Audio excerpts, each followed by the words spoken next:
Kita belajar tentang kinematika gerak. Di sini kita lihat soal nomor 1. Dikatakan perhatikan gambar berikut. Sebuah partikel bergerak pada sumbu X dari titik A menuju B dengan melalui titik C terlebih dahulu. Perjalanan partikel tersebut membutuhkan waktu 10 sekon. Jika setiap skala mewakili jarak 1 meter, partikel telah mengalami perpindahan sebesar. Jadi kalau kita lihat dari sini, perpindahan awalnya dia berada di titik A di sini, kemudian dia ke C dan terakhir dia di B. Karena dia berpindah, maka yang mau kita lihat adalah posisi awal dan posisi akhir. Ya, karena perpindahan, kalau jarak jumlah semua lintasan. Kalau seperti ini, maka besarnya perpindahan bisa kita tuliskan X atau S atau delta X, terserah aja. Ini sama dengan posisi akhir min 2 dikurangi posisi awal. Posisi awalnya adalah 2. Jadi dikurang 2 hasilnya sama dengan min 4 meter. Jadi perpindahannya min, arti min di sini adalah bahwa dia pindah ke sebelah kiri. Jadi di sini jawabnya adalah yang B. Berikutnya kita lihat soal nomor 2. Fiska melakukan perjalanan. Jadi dari gambar ini kita lihat dari kota A ke kota C melalui kota B yang memiliki lintasan seperti gambar di atas. Jadi seperti gambar ini. Jarak kota A dan kota B adalah 40 km. Ini kalau kita buat 40 km. Kemudian ditempuh Fiska dalam waktu 1,5 jam. Jadi dari A ke B ini 1,5 jam. Ini waktunya kita tulis di sini. T dari A sampai B adalah 1,5 jam. Berikutnya kita lihat, sementara jarak kota B ke kota C adalah 30 km ini, 30 km.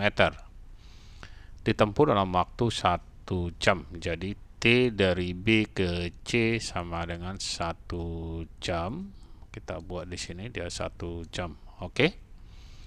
Besar kecepatan rata-rata. Kalau ditanya kecepatan rata-rata, maka yang mau kita cari adalah perpindahan. Jadi dia pindah dari posisi A ke posisi C. Kita gunakan rumus Pitagoras, maka besarnya ini boleh kita tulis S adalah akar dari 40 kuadrat ditambah 30 kuadrat. Ini hasilnya adalah 1600 ditambah dengan 900. 2500 kita akari adalah 50 km. Kita telah peroleh perpindahan. Jadi besarnya kecepatan rata-rata itu adalah perpindahan. Boleh S atau delta S boleh. Jadi kalau kita buat di sini delta, ini kita tuliskan delta per delta T selang waktu. Di sini selang waktunya itu adalah 1 ditambah 1,5. Jadi 2,5, sedangkan perpindahan tadi adalah 50. Kita tulis 50 dibagi dengan 1 ditambah 1,5, 2,5. Hasilnya ini adalah 20 km per jam. Oke. Kalau kita perhatikan dari sini jawabnya adalah yang C. Berikut kita lihat soal nomor 3. Budania mengendarai mobilnya dengan kecepatan tetap masuk ke jalan tol. Saat menempuh jarak 20 km, Budania mengukur waktunya selama 10 menit. Jadi untuk menempuh 20 km ya. Kalau kita buat di sini S 20 km, maka waktunya sama dengan 10 menit. Karena di sini jawaban dalam kilometer, ini dalam menit, maka yang kita cari bisa dalam tetap kita pertahankan di sini dalam menit atau bisa kita ubah dalam jam, terserah aja nih waktunya. Boleh tetap kita pertahankan menit, boleh diubah dalam jam. Oke. Kemudian Budania mengukur waktunya 10 menit tadi. Jika Budania keluar dari jalan tol 35 menit panjang jalan ini. Ya, karena kecepatan yang sama semuanya, ini tinggal kita buat aja. Untuk kecepatan yang sama boleh kita buat dengan cara seperti ini. S1 per T1. Ini kita anggap S1, ini T1. Kemudian S2. S2 ini belum diketahui. Kita buat S2 per T2. Boleh dengan cara seperti ini. S1 tadi 20 ini per T1 10 menit. Sama dengan S2 ditanya per T2. T2 di sini 35. Kita tulis 35. Ini tinggal coret aja, habis. Berarti kita peroleh panjang jalan tol itu atau S2 sama dengan 2 dikali dengan 35. Hasilnya adalah 70 km. Berarti jawabnya adalah yang C. Soal nomor 4. Sebuah benda bergerak dengan kecepatan awal 2 meter per sekon ke arah sumbu X positif.